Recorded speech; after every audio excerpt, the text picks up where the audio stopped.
warahmatullahi wabarakatuh to Madam and everyone. My name is Nurul Farisha Najwa binti Muhammad Zamri. My matric number I1910340. Okay, I will do the present about the conflict and negotiation. First of all, we need to know the definition conflict. A conflict is a relational dispute between two or more parties in which two involved purchase a threat to their interests coming from those on the other side of the disagreement. In the subtopic, presenter will explain more about following topic: source of conflict, element of conflict, effect of conflict, the conflict process, ways to manage conflict, and strategy for managing conflict. Definition: negotiation. Negotiation is an interactive process between two or more negotiation or parties seeking to find common ground on issue of mutual interest. Whether negotiators or parties seek to make a mutually acceptable agreement that will be honored by all. In the subtopic negotiation, first, negotiation strategy and negotiation process. Definition of organization conflict. Organizational conflict is the self-interested struggle that arises when the goal-directed behavior of one person or a group blocks the goal-directed behavior of another person or a group. Disagreement among people are the underlying basis of a conflict. People could disagree because, first, they see things differently. Like, seorang ni dia berfikiran positif, yang lagi seorang ni dia berfikiran negatif. Second, they want different thing. Macam berbeza pendapat ataupun berbeza pilihan. Seorang tu dia nak kasut, yang lagi seorang ni nak handbag. Okay. Third, they have different personality. Okay, kita boleh ambil dari segi pemakaian. Yang seorang ni dia nak mewah, nak yang berjenama, nak yang ada brand. Yang lagi seorang ni they have different goal. Okay. Sekarang ni, yang seorang ni dia nak berjaya tapi dia tak nak usaha. Tapi yang lagi seorang ni dia nak berjaya, dia akan usaha dengan bersungguh untuk majukan diri dia sampai dia berjaya. Bismillahirrahmanirrahim. Assalamualaikum warahmatullahi wabarakatuh. My name is Nur Khairiah Khairulisa binti Luisa. My number matric I19103631. So, subtopic that I want to present is source of conflict. Okay. Conflict arises from many sources. The manager needs to be aware of this source in deciding where to control or resolve the conflict at hand. So, there are three major sources of conflict, which is differentiation, task relationship, and scarcity of resource. We move to the next slide. Poin yang pertama adalah differentiation. People and tasks are in groups, split up into function and division, produce good or service. Okay, dalam organisasi akan ada bos dan juga pekerja. Bos atau manager akan menentukan kedudukan individu dalam organisasi yang terdapat dalam syarikat mereka. So, differentiation ini lebih kepada perbezaan dalam organisasi berlaku apabila individu dan tugasnya dibahagikan atau dikelompokkan kepada pembahagian dan juga fungsi untuk mendapatkan perkhidmatan yang lebih baik. Pemisahan organisasi ini jadi fungsi atau bahagian yang telah mengakibatkan konflik itu terjadi kerana ia mampu menjadi ketidakkonsistenan antara fungsi untuk menjadi lebih jelas. Okey, sebagai contoh yang boleh saya bagi mengikut kefahaman saya. Ali mendapat kelulusan dalam bahagian marketing dan dia bekerja di sebuah syarikat ditugaskan untuk menjaga bahagian logistik. Ali tidak boleh menjalankan tugas itu dengan baik kerana logistik itu bukan bidangnya. Luar daripada bidangnya. Bidang Ali yang sebenar adalah bidang marketing. Itu menyebabkan berlakunya konflik di antara individu dan tugas dalam organisasi kerana Ali tidak berpuas hati kerana dia terpaksa menjaga dan melaksanakan tugas itu untuk menjaga bahagian logistik. Okey, poin yang kedua adalah task relationship. among people, organizational tasks are internet and affect overlapping authority and task independent. For instance, may stimulate conflict between function and division.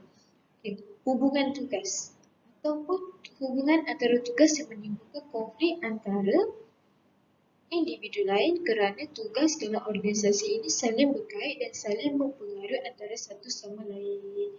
Dalam hubungan tugas ini perlu ada sifat ataupun rasa kerjasama antara satu sama lain untuk mendapatkan hasil kerja yang lebih efektif dan juga lebih berkualiti. Apabila kerjasama yang diharapkan tidak seperti yang dikehendaki, ia mungkin melahirkan rasa tidak puas hati antara jawatan ini dan juga jawatan itu. Sebagai contohnya, bahagian kewangan dan juga bahagian logistik. Dalam bahagian kewangan dan bahagian logistik. Bahagian kewangan menyatakan ada berlakunya syok pembayaran oleh pembekal pada bulan lepas. Tetapi bahagian logistik ini tidak menyelidik dahulu syok yang berlaku itu, lalu dia terus mengeluarkan produk itu kepada pembekal tanpa hirau atau tanpa memberi kerjasama kepada pihak kewangan tentang syok yang berlaku daripada pembayaran oleh pembekal itu. Pengolakan konflik antara pihak-pihak tersebut menjejaskan kerjasama antara mereka di masa hadapan atau ini merugikan organisasi. Okay, so point yang terakhir adalah scarcity of resource. Competition of scarce resource produce conflict. Allocation of human resource among different functions. Conflict may arise due to a fight over scarce resource. Scarcity ini adalah persaingan daripada sumber-sumber lain. Okay.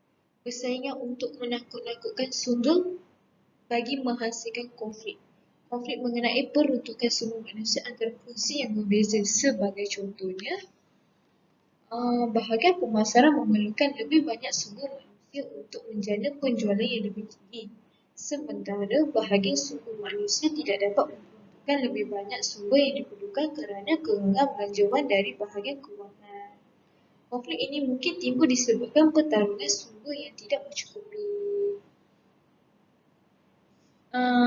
Scarcity ini berlaku bukan daripada sumber manusia sahaja. Dia juga boleh jadi berlaku untuk non-human resource. Non-human resources. Okay? Non-human resource. Okay, that's all from me. Dari kesimpulan untuk 3 poin yang saya bentangkan ini adalah manager ataupun pihak atasan perlulah menitik beratkan sumber-sumber yang sering berlaku dalam konflik bagi mengekal atau menguatkan lagi organisasi dalam syarikat mereka. Sekian, terima kasih. Okay, my name is Asmira binti Abi Kamal Zaman, matric number I19103627. I will explain about element of conflict. Organizational conflict usually involve 3 elements, which is power, organizational demand, and words. Okay, we go to power first. Power is the capacities and means that people have at their disposal to get work done. Maksudnya, kuasa ni memberi keupayaan kepada seseorang dalam menyelesaikan tugasnya. Okay, power include budgetary discretion, personal influence, information, time, space, staff size and depend on others. Maksudnya power ni juga dia merangkumi budi bicara, pengaruh peribadi seseorang, maklumat, masa dan kebergantungan kepada orang yang lain. Okay, seterusnya, power create an atmosphere of cooperation but can generate conflict when misused.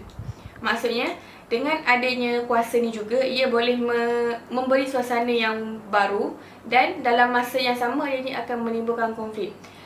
Maksud menimbulkan konflik tu di mana kita bekerja dalam satu pasukan dan ada di antara ahli pasukan kita memberi idea. Jadi, ada di antara idea tersebut tidak diterima oleh orang lain. Sekiranya salah seseorang itu tidak berpuas hati, jadi akan tercetusnya perselisihan faham antara mereka dan terhasilnya konflik dalam situasi tersebut. Okay, next kita pergi ke organizational demand, tuntutan organisasi. This demand essentially refers to people expectation regarding a person job performance. Maksudnya, tuntutan organisasi ni dia refer kepada seseorang tu punya hasil kerja. Seterusnya, when expectation are high, which can make them rather unrealistic. When these expectations are not fulfilled, someone feel angry and let down. Maksudnya, jika orang itu menetapkan satu matlamat yang tinggi, tetapi ianya tidak dapat dihasilkan dengan baik, jadi dia akan membuat seseorang itu merasa marah dan kecewa dengan apa yang telah dihasilkan tersebut. Okay, yang ketiga, words. Words refer to a person's self-esteem. People want to prove their worth in the organisation. Suppress, control, employers pay. Maksudnya, dianya merupakan satu harga diri dalam seseorang tu untuk menunjukkan dia punya hasil kerja dalam menghasilkan sesuatu organisasi. Okay, next kita pergi kepada effect of conflict. Effect of conflict divide into which is positive effect and negative effect. Okay, we go to positive effect first. Yang pertama, diffuse more serious conflict. Maksudnya, meredakan komplikasi yang serius.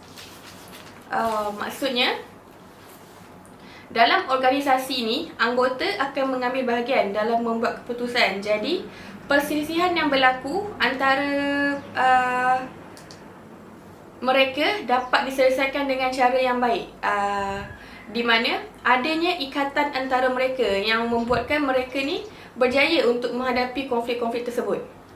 Okay, seterusnya, stimulate the search for new ideas, facts or resolution and increase creativity. Merangsang pencarian idea, fakta dan resolusi baru dalam menghasilkan kreativiti. Maksudnya, apabila dua pihak ni saling menghormati dalam menyelesaikan konflik, di akhir proses penyelesaian tersebut, mereka mendapat menjelaskan fakta dan penyelesaian tersebut dapat diterima bersama. Okey, maksudnya di sini, apabila dua pihak tu memberi idea, jadi kedua-dua pihak itu menghormati antara idea-idea tersebut. Dan konflik yang terhasil tu dapat diselesaikan apabila mereka dapat mencari apa fakta yang ada, fakta yang jelas dalam situasi tersebut dan penyelesaian tersebut diterima pakai oleh kedua-dua pihak. Okey, seterusnya, increase group cohesion and performance. Maksudnya, meningkatkan kemampuan kumpulan. Okey. Maksudnya di sini meningkatkan kemampuan kumpulan ni, apabila dua atau lebih pihak mengalami konflik, prestasi setiap pihak itu akan meningkat. Di mana dalam konflik situasi, pihak lawan, kedudukan lawan dinilai secara negatif dan kesetiaan dalam kumpulan tu amat diperlukan. Okey, maksudnya di sini, apabila kita menghadapi satu masalah, jadi pihak lawan kita tu dianggap sebagai situasi yang negatif. Jadi, semangat dalam kumpulan ni dalam menyelesaikan masalah tu sangatlah kuat. Maksudnya di sini kesetiaan dalam kumpulan. Mereka bersungguh-sungguh melawan konflik tersebut. Mereka tidak memandang serong satu sama lain, malah mereka berkongsi idea dan pendapat. Jadi, di sini itulah dimasukkan dengan kesetiaan kumpulan diperkuatkan. Okey, yang terakhir untuk positive effect ialah promote the assessment of power or ability. Maksudnya di sini, dalam konflik situasi, kemampuan atau kuasa relatif pihak yang terlibat dapat dikenal pasti. Okey, maksudnya di sini, konflik yang berlaku tu kita dapat kenal apa punca konflik tersebut berlaku. Jadi kita dapat kaji macam mana konflik ni boleh berlaku, di mana salahnya, di mana silapnya antara penyampai-penyampai itu menyampaikan hujah mereka. Contoh, kita berada dalam satu pejabat, kita menghadiri meeting. Jadi selalunya situasi meeting ni akan melibatkan pelbagai idea, pelbagai kuasa yang ada. Jadi di situ kita dapat mengenal pasti apa sebenarnya yang berlaku dan setiap ujuran tu dapat diukur dengan baik. Okey, kita pergi ke negative effect pula. Yang pertama, effect hurt. Maksudnya kesihatan diri, mempengaruhi kesihatan. Okey, negative effect ni dia akan memberi gangguan kepada kesihatan, di mana dalam organisasi ianya boleh menyebabkan anggota tu merasa kecewa, merasa murung apabila mereka menghadapi masalah. Contohnya, terdapatnya gangguan-gangguan dari rakan sekerja. Jadi mereka merasa stres, murung, dan diorang berfikir untuk berhenti kerja, tak nak untuk meneruskan pekerjaan ni kerana dia tak sanggup menghadapi masalah tersebut. Okey, yang kedua, melemahkan output. Maksud melemahkan output ni ialah apabila organisasi ni menghabiskan waktunya dalam satu konflik tu, tetapi tiada jalan penyelesaiannya. Maksudnya dia tidak fokus kepada benda-benda yang lain, tetapi dia telah menghabiskan waktu dalam mengatasi konflik tersebut. Jadi matlamat utama yang ditugaskan oleh pihak-pihak yang bertanggungjawab tidak dapat diteruskan. Maksudnya tidak dapat dicapai. Okey. Yang ketiga, hurt staff retention, menyusahkan kaki tangan. Okey, maksudnya di sini ahli organisasi yang mengalami kemurungan, stres, jadi tahap konflik dalam organisasi itu boleh memutuskan mereka untuk bertindak meletakkan jawatan, di mana mereka tidak sanggup lagi untuk meneruskan pekerjaan tersebut kerana bagi dia ianya telah memeningkan kepala mereka. Okey, tetapi dalam masa yang sama ianya akan merugikan syarikat tersebut jikalau di antara mereka yang meletakkan jawatan itu merupakan ahli-ahli jawatan kuasa yang tertinggi ataupun daripada lembaga-lembaga eksekutif. Okey, yang terakhir, causes competing affiliation to form. Maksudnya terbentuknya gabungan pesaing-pesaing luar. Okey, di sini bermaksud konflik organisasi boleh menyebabkan keganasan di kalangan anggota dalam organisasi. Ianya melibatkan masalah undang-undang bagi anggota dan kemungkinan organisasi. Maksudnya di sini, apabila tercetusnya konflik-konflik tersebut, ianya akan menjadikan gabungan pesaing daripada orang-orang luar. Jadi konflik itu boleh melibatkan masalah undang-undang, boleh mencetuskan organisasi sesebuah syarikat tersebut. Jadi apa yang saya boleh rumuskan di sini, terdapat kebaikan dan keburukan di mana effect of konflik ni. Jadi bagi sesetengah syarikat yang berprestasi tinggi, diorang akan menerima kesan-kesan yang negatif sekiranya mereka mengalami masalah konflik yang besar. Okey, sekian itu sahaja daripada saya. Kita sambung kepada next presenter. Terima kasih. Okay, so sekarang ni saya akan terangkan tentang the proses konflik. Dalam proses konflik ada 5 tahap, iaitu the latent conflict, the perceived conflict, the felt conflict, the manifest conflict and conflict aftermath. Okay, tahap yang pertama, latent conflict. Okay, latent conflict merupakan konflik yang pendam. Okay, so latent conflict adalah tahap di mana faktor wujud dalam situasi yang boleh menjadi kekuatan yang mendorong konflik. Antaranya persaingan untuk kekurangan sumber. Yang kedua, memacu autonomi. Yang ketiga, perbezaan matlamat. Dan yang keempat, konflik peranan. Okey, tahap yang kedua adalah perceived conflict ataupun konflik yang dirasakan. Okey, pada tahap ni, konflik mungkin timbul walaupun tidak ada keadaan konflik terpendam. Okey, perceived conflict adalah tahap ketika satu pihak menganggap pihak lain cenderung menggagalkan tujuannya. Okey, ada kes di mana konflik dikatakan berpunca daripada pihak-pihak yang salah memahami kedudukan masing-masing. So, solution dia, perceived conflict boleh diselesaikan dengan meningkatkan komunikasi antara kumpulan. Okey, felt conflict. Felt conflict tidak hanya dirasakan tetapi sebenarnya dirasakan dan dikenali. Sebagai contoh, A sedar bahawa dia berselisih dengan B mengenai beberapa dasar ataupun polisi. Tetapi ini mungkin tidak membuat A merasa sesuatu terhadap B. Contohnya dari segi kasih sayang.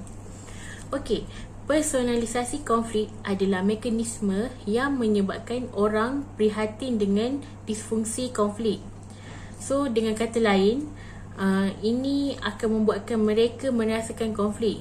Okey, terdapat sebab-sebab yang akan merasakan konflik, antaranya tuntutan pertubuhan organisasi dan individu yang cekap yang disebabkan oleh individu.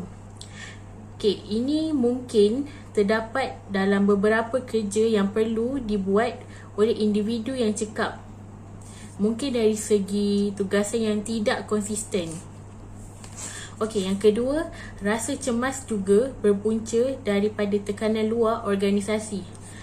Seperti kerja yang kerja yang banyak, kerja yang nak cepat ataupun cabaran daripada luar organisasi. Okey, manakala individu perlu melepaskan kegelisahan ini untuk mengelakkan keseimbangan dalaman. Okey, konflik yang keempat. Tahap yang keempat adalah manifest konflik ataupun konflik yang nyata. Okey, pada manifest konflik merupakan tahap ketika kedua-dua belah pihak terlibat dalam tingkah laku yang menimbulkan reaksi antara satu sama lain. Okey, konflik yang nyata boleh berlaku dalam pelbagai bentuk seperti pencerobohan, sabotaj, sikap tidak peduli, penarikan diri dan ada juga dari segi keganasan. Okey, so pengurus perlu melakukan semua yang mereka mampu untuk mengelakkan manifest konflik tidak berfungsi dan campur tangan daripada pihak lain. Okey, akhir sekali, aftermath konflik ataupun tahap selepas konflik. Okey, so aftermath konflik mempengaruhi cara kedua-dua pihak melihat dan bertindak terhadap masa depan. Ianya mungkin ada yang membawa kesan positif dan ada juga kesan negatif bergantung bagaimana konflik diselesaikan. Sekiranya konflik dapat diselesaikan dengan baik sebelum ia menuju kepada konflik yang nyata ataupun manifest konflik, ia akan mendorong hubungan future work yang baik. Sebaliknya, jika konflik hanya ditekan tetapi tidak diselesaikan dengan baik, kemungkinan the latent condition of conflict boleh diperburuk dalam bentuk yang lebih serius sehingga mereka perlu diperbaiki. Ways to manage conflict. When two groups or individuals face a situational conflict, they will react in four ways, which is fighting, negotiating, problem solving, and designing. Fighting is not a beneficial sound or gratifying approach in dealing with a conflict situation, as it involves tactics, strategies, offensive and defensive positions, losing and winning grounds, and exposure of weak points. While negotiating is done towards a settlement with other party. Third party play plays a very important role because it bringing the conflict parties together on some common ground for negotiations. Problem solving involves identifying and removing the cause of the conflict so as to make the situation normal again. But it may not be easy as situation may not get better and even after removing the identified cause because of influence on the situation. While designing is an attempt towards creativity in making the conflict situational normal again. Designing attempts to reach the what might be great given a proper understanding of the views and situation of the conflicting parties. Okay, next we move to conflict resolution behavior.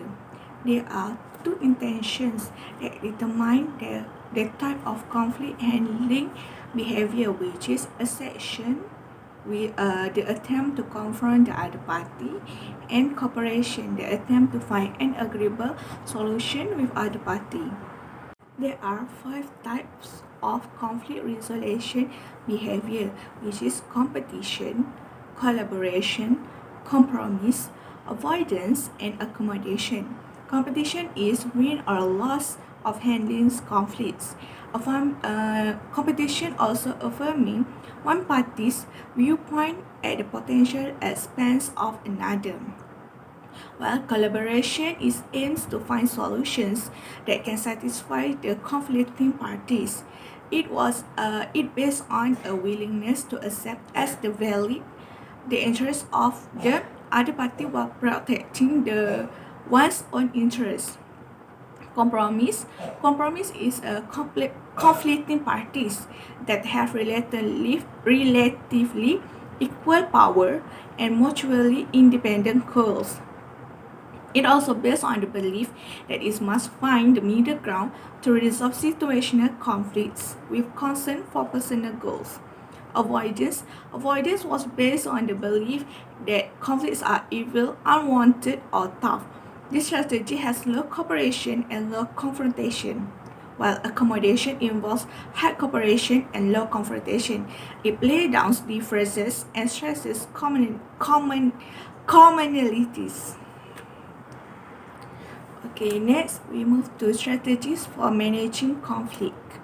First, encouraging appropriate conflict handling styles, which is such as competition, collaboration, compromise, avoidance, and accommodation may be suitable and encouraged depending on the situation. Next, improving organizational practice. After identifying the reason for the situational conflict, suitable organization practice can be used to resolve the conflict. Third, having special roles and structure. A person with a problem-solving skills who is respected by the conflicting parties can be designed to diffuse conflicts. And lastly, using confrontation techniques. Confrontation techniques aims to find a mutually acceptable and enduring solution through collaboration and compromise. Assalamualaikum. My name is Nurul Syairah Abdi Sambi. Metric number I19103643. Okay, now we move to negotiation part.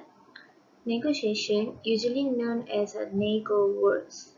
People usually know negotiation as a nego words, but in the division, negotiation is a process in which group with conflicting interests meet together to make offers, counter-offers, and concessions to each other in an effort to resolve their difference. Negotiation bermaksud perundingan, iaitu satu proses perundingan antara kumpulan yang mana mereka ni ada konflik ataupun yang sesuatu isu yang bertentangan. Contohnya macam dalam penawaran, konsesi to each other dalam usaha untuk menyelesaikan perbandingan antara mereka lah. Okay.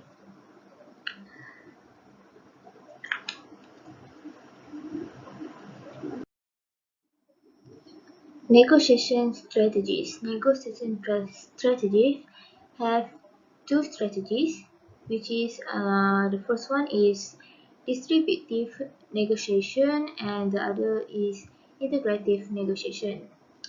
Okay, distributive negotiation adalah pengagihan dalam negosiasi dalam perundingan. Okay. Distributive negotiation have two direction, which is hard distributive negotiation and soft distributive negotiation. Hard distributive negotiation take place when each party holds out for what it wants without any compromise, such as an attitude lead to impasse. Okay. Hard distributive negotiation ini bermaksud perkara yang susah dalam distributive negotiation dalam pengagihan perundingan, di mana setiap pihak ni kejar apa yang mereka mahukan tanpa sebarang kompromi. Itu membawa mereka kepada sikap yang buntu. Okay.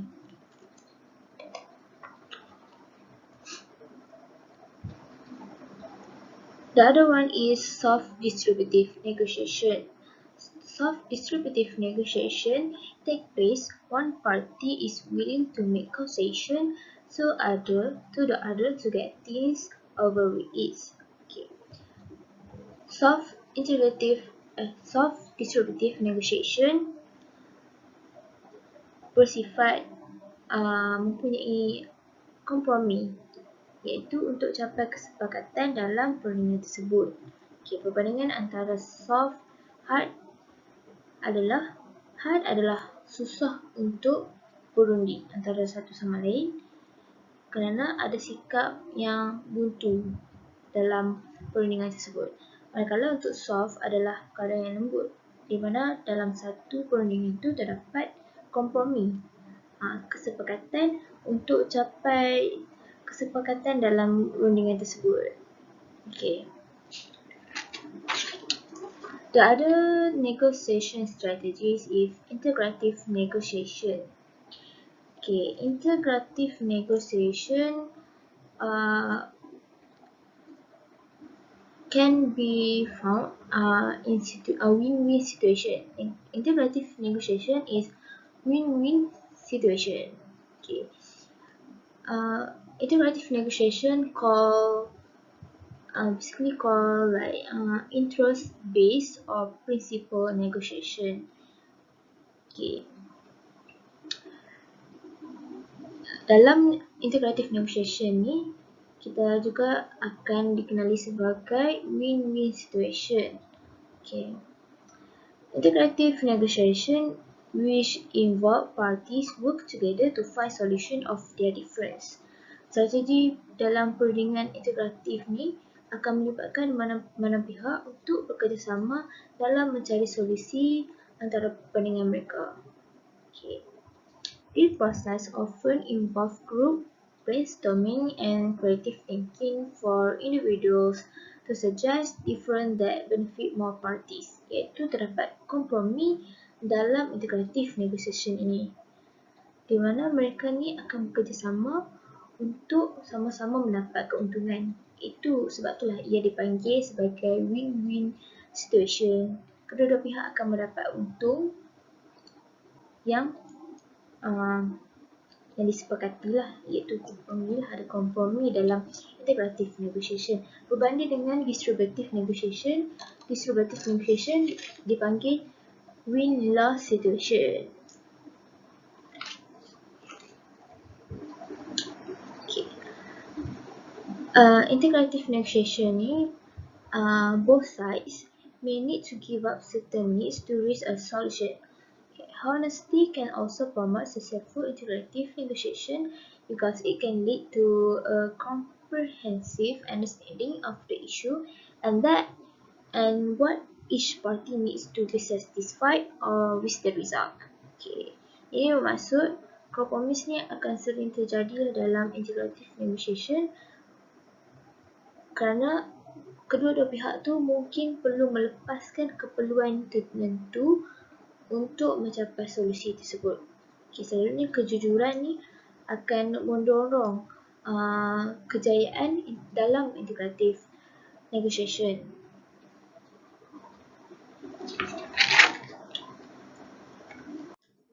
Negotiation process. Negotiation process have 5 steps, which is step 1, preparation and planning, step 2, definition of ground rules, step 3, clarification and justification, step 4, bargaining and problem solving, step 5, closure and implementation.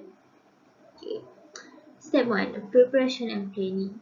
Before starting the negotiation process, the parties involved need to gather some information such as the nature of the conflict, the history leading to the negotiation, the person involved, the perception of the conflict, the goal for the negotiation, and the strategy to achieve the goal. Step pertama ni kita perlu ada preparation dan planning. Sebelum startnya perundingan proses, setiap pihak tu perlu ada some information, perlu ada beberapa maklumat tentang the nature of conflict, history leading to the negotiation, the person involved, the perception of the conflict and the others.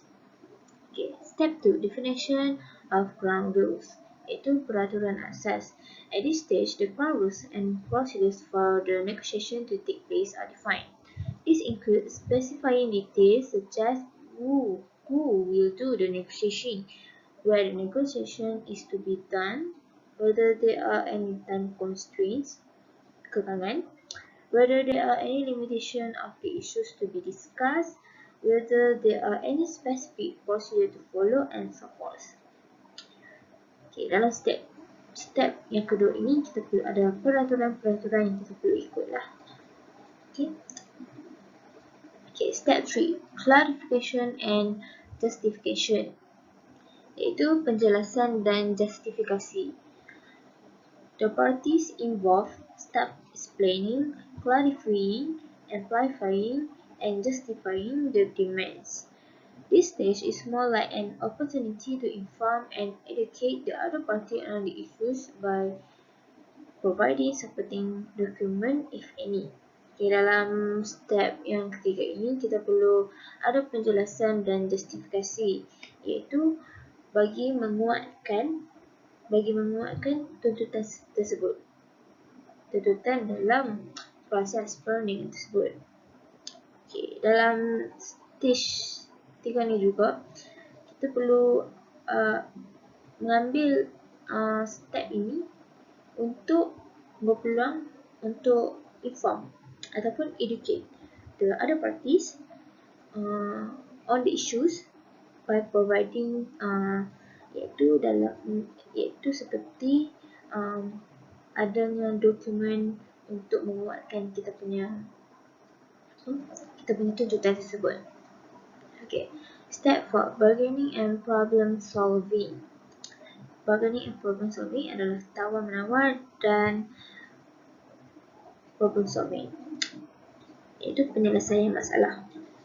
At this stage, both parties try to reach a good agreement, iaitu kedua-dua pihak ini akan mencapai persetujuan ataupun perjanjian. Okay. Step 5, closure and implementation, iaitu penutup dan pelaksanaan dalam negotiation process dalam perundingan.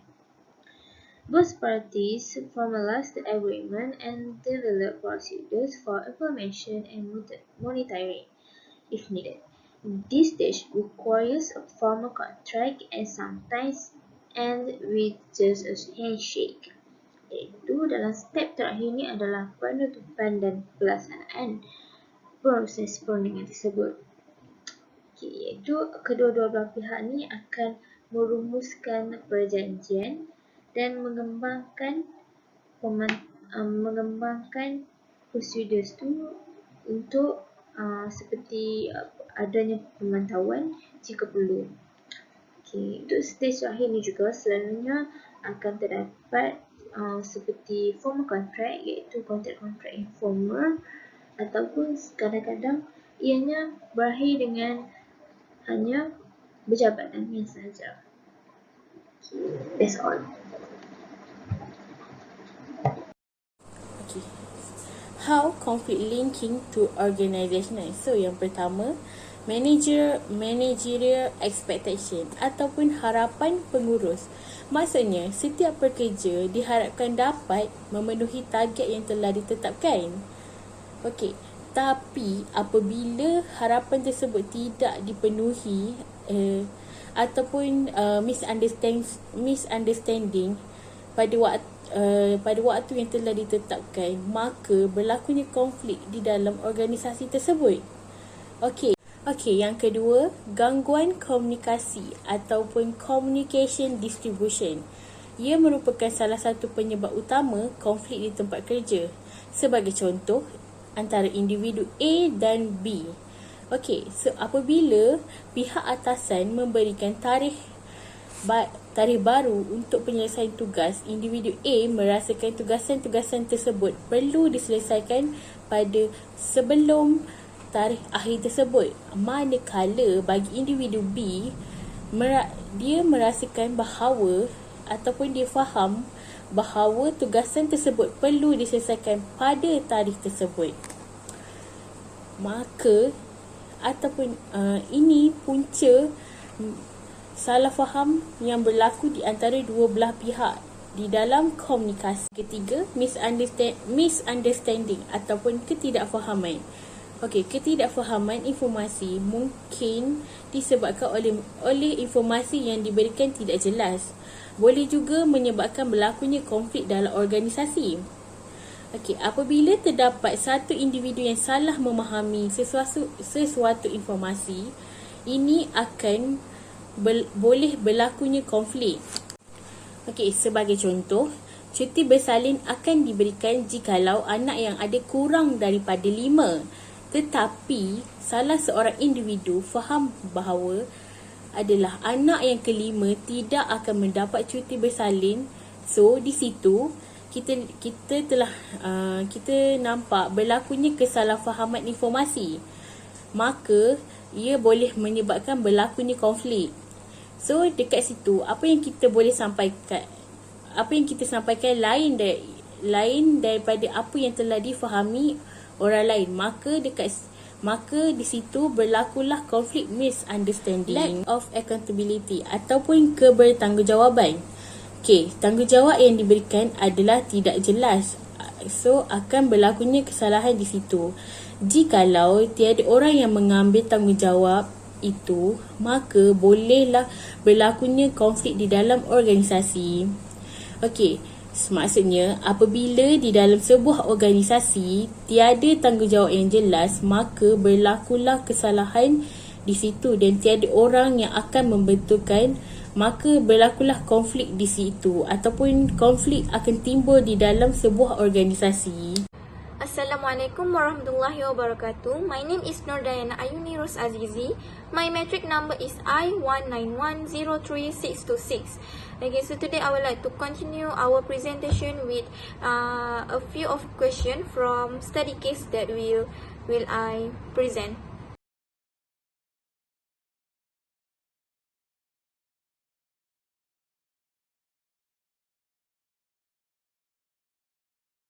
Baiklah, berdasarkan kes tadi yang telah dinyatakan di dalam slide tersebut, terdapat dua persoalan di dalam kes yang sedang kami bincangkan ini.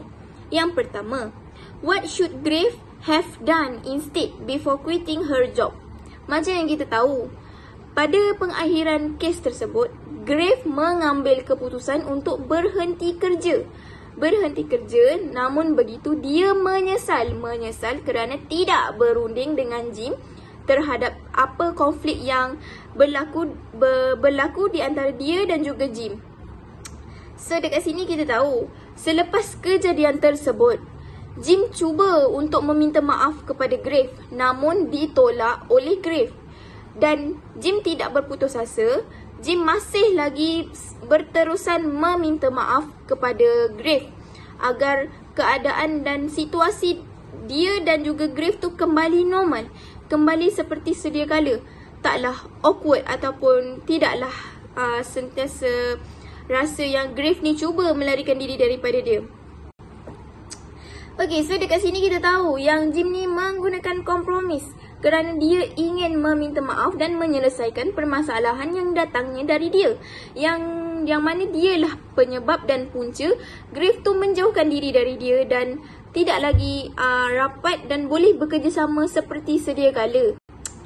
Namun begitu, Griff tidak mahu menerima kompromis daripada Jim dan dia memilih untuk avoid daripada Jim dan melarikan diri daripada menyelesaikan permasalahan tersebut.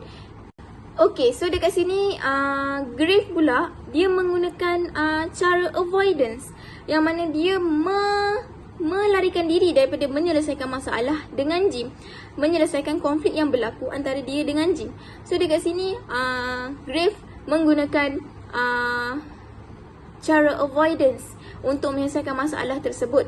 Berbeza dengan Jim yang mana dia menggunakan cara kompromis untuk menyelesaikan masalah tersebut, yang mana dia minta maaf walaupun Griff telah menolak permohonan maaf beliau, dia tetap meminta maaf berkali-kali sehinggalah Griff menolak dan cakap dengan dia, cukup, tak payah minta maaf. Dia just nak lupakan benda tu, dia dah lupakan benda tu. So dari situ masalah tersebut tak selesai. Baiklah, jika kita ingin lihat stage of conflict process di dalam kes ini, boleh kita lihat di mana stage pertama iaitu latent conflict. Di mana di sini jelas kita tahu Jim yang telah mewujudkan konflik tersebut apabila dia telah mendekati Griff dan juga memeluk Griff tanpa pengetahuan Griff di dalam sebuah teksi, kerana baginya mungkin itu adalah cara untuk dia meluahkan dan menyatakan perasaan sukanya terhadap Griff.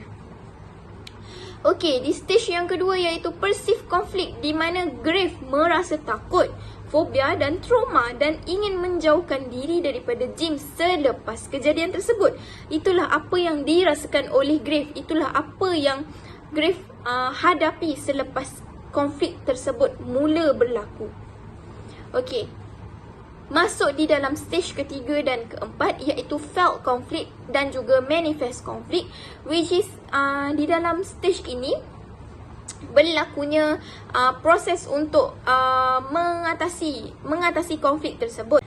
Okey, dekat sini kita dapat lihat yang mana Jim menggunakan cara kompromis untuk mendekati Griff semula dan meminta maaf kepada Griff agar konflik tersebut selesai dengan cara yang baik. Tetapi Griff menggunakan cara avoidance untuk menyelesaikan masalah tersebut, yang mana Griff cuba menjauhkan diri daripada Jim dan dia menolak permohonan maaf Jim kerana bagi dia dengan cara avoid daripada Jim tu, dia boleh melupakan kejadian tersebut. So, pada stage yang kelima, conflict aftermath, di sini kita dapat lihat yang Griff ni akhirnya membuat keputusan untuk berhenti kerja dan dia menerima tawaran pekerjaan di syarikat ataupun company yang lain. Namun begitu, dia berasa menyesal selepas menerima tawaran tersebut dan dia menyesal kerana tidak berunding untuk menyelesaikan konflik tersebut, konflik yang telah berlaku antara dia dengan Jim. Baiklah, merujuk kepada soalan yang kedua, based on the case, discuss the effect of conflict on the parties involved. Okey, merujuk pada kes yang sedang kita bincangkan, dekat sini kita tahu conflict of organizational ni terdapat dua jenis kesan, iaitu kesan negatif dan juga kesan positif. Namun di dalam kes ini berlaku beberapa kesan negatif terhadap individu ataupun partis yang terlibat. So, poin yang pertama, affect their health. efek dia health dekat sini tidak bermakna memberi kesan buruk terhadap kesihatan fizikal individu tersebut, tetapi mendatangkan kesihatan mental dan juga dalaman individu yang terlibat. So dekat sini kita tahu grief sangat tertekan, grief merasa takut, trauma dan juga fobia untuk mendekati gym selepas kejadian tersebut. So dekat sini kita tahulah yang grief ni mengalami gangguan kesihatan mental dia, di mana dia merasa stres dan juga depres. Malah tekanan yang dihadapi tu menjadi bertambah apabila Jim tidak henti-henti untuk meminta maaf kepadanya, sedangkan dia telah cakap yang tak payah minta maaf. Dia nak lupakan je kejadian malam tu, tetapi Jim degil dan juga disebabkan kedegilan Jim untuk terus-terusan meminta maaf tu, so tekanan yang dihadapi oleh grief tu semakin bertambah. Baiklah, efek yang kedua ialah hurt staff retention, di mana dekat sini grief dah cerita kejadian tersebut kepada rakan sekerja dia yang lain. So dekat sini rakan-rakan dia yang lain pun avoid daripada Jim, menjauhkan diri daripada Jim. So dekat sini komunikasi antara diorang tu dah susah nak berlaku untuk diorang berkomunikasi tentang kerja ataupun sebagainya. Sedangkan sebelum ni mereka sangat rapat. Bukan sahaja grief yang menjauhkan diri daripada Jim, tetapi rakan-rakan sekerja yang lain juga menjauhkan diri secara perlahan-lahan daripada Jim kerana takut kejadian tersebut berlaku kepada diri mereka juga. Dan efek yang terakhir yang boleh dikaitkan di dalam kes ini ialah cause competing affiliation to form, di mana grief mengambil keputusan untuk berhenti kerja dan juga menerima tawaran pekerjaan di syarikat yang lain. Baiklah, sebagai conclusion, when there is a conflict between your organisation, try to resolve the conflict with a good consultation with all group members. This resolvable conflict can be resolved without making the organizational environment become tense. So dekat sini kita dapatlah sedikit sebanyak pengetahuan cara-cara untuk tangani konflik yang berlaku di dalam organisasi. So bila berlaku apa-apa konflik, kita boleh elakkan daripada organisasi kita tu menghadapi kesan-kesan negatif. So kita bolehlah tangani dengan cara yang baik dan berkesan supaya organisasi kita tu mendapat kesan yang positif terhadap konflik yang berlaku. Sekian, terima kasih.